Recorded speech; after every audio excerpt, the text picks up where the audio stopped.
2024 was a pretty good year for historical TV shows, with the range of unique and excellent historical shows getting released throughout the entire year. And while some shows like Shogun and Those About to Die reached a high degree of mainstream popularity, there were also a number of historical TV shows that got released that went totally under the radar. And in this video, I will give you my recommendations of 5 excellent historical shows that got released in 2024 that I think most viewers of this channel will probably not have seen yet, and they'll really enjoy. But before we begin, don't forget, if you love anything to do with historical movies and historical TV shows, then subscribe to my channel, History Spark.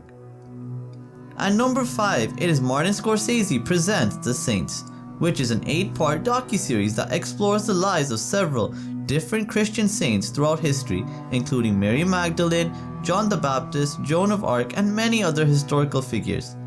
The Saints is a series which is a real mixed bag. As expected, with the director as skilled as Martin Scorsese, the production quality and cinematography is truly outstanding and much better than the vast majority of documentaries out there.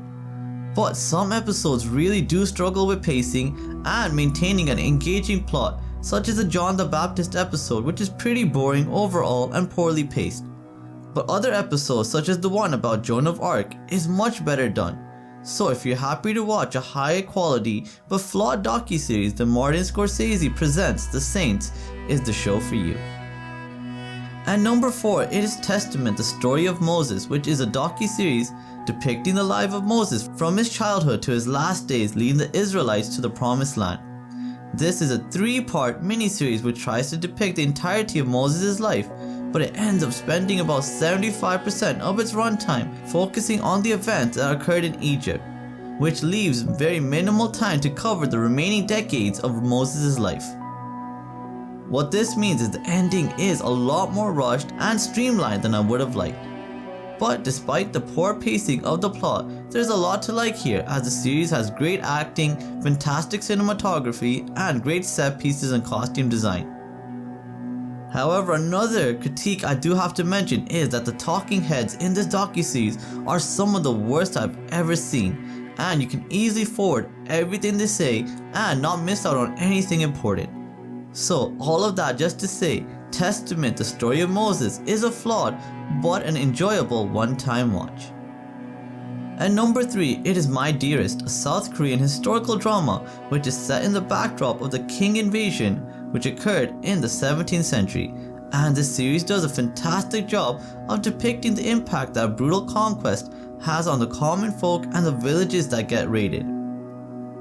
It also has a budding romance between a spoilt noblewoman and a mysterious and skilled warrior, which is an interesting subplot initially but eventually does get a bit tedious.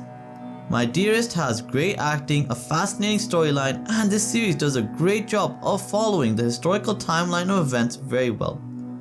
However, the romance elements of this show were just a bit too cheesy for me, and I felt a bit let down by the battle scenes at times as well. But overall, My Dearest is definitely one of the best new historical TV shows that got released within recent memory, and if you have any sort of interest in South Korean dramas, then you will love My Dearest. At number 2, it is Manhunt, a historical miniseries which focuses on the events leading up to and directly after Abraham Lincoln's assassination. And this series tells the story of how Abraham Lincoln's friend and advisor Edwin Stanton starts a long and challenging manhunt to track down Lincoln's killer John Wilkes Booth. And this is the first depiction I've ever seen of this premise, and it does a great job of depicting the events leading up to John Wilkes Booth's capture, and the acting here is great, with Anthony Boyle being the standout performance for me.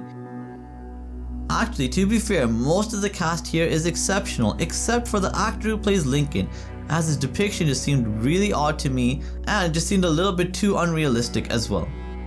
This series also struggles with the poor script and sometimes the dialogue is just a bit too simple.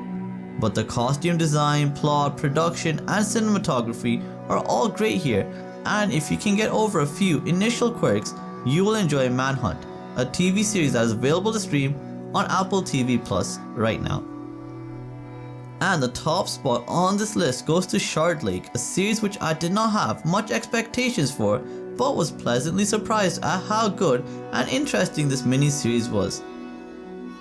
Shard Lake has a fascinating murder mystery plot which hooks you in right from the start, and with some great acting by the two primary leads of the show, Shard Lake is a show that is very easy to watch and enjoyable.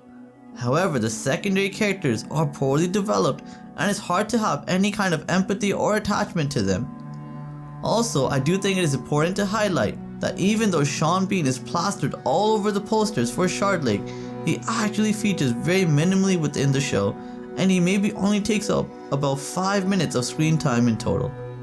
But nonetheless, if you're in the mood for a historical TV show which steers away from big battles and action scenes and focuses more on telling a tight-knit story and a suspenseful murder mystery, then Shard Lake on Disney Plus is the show for you. So let me know in the comments down below if there are any other great historical TV shows of 2024 that many people may have missed out on, and if you want to stay up to date with everything to do with historical TV shows and historical movies, then subscribe to my channel History Spark, and thank you so much for watching. Have a great day. Bye.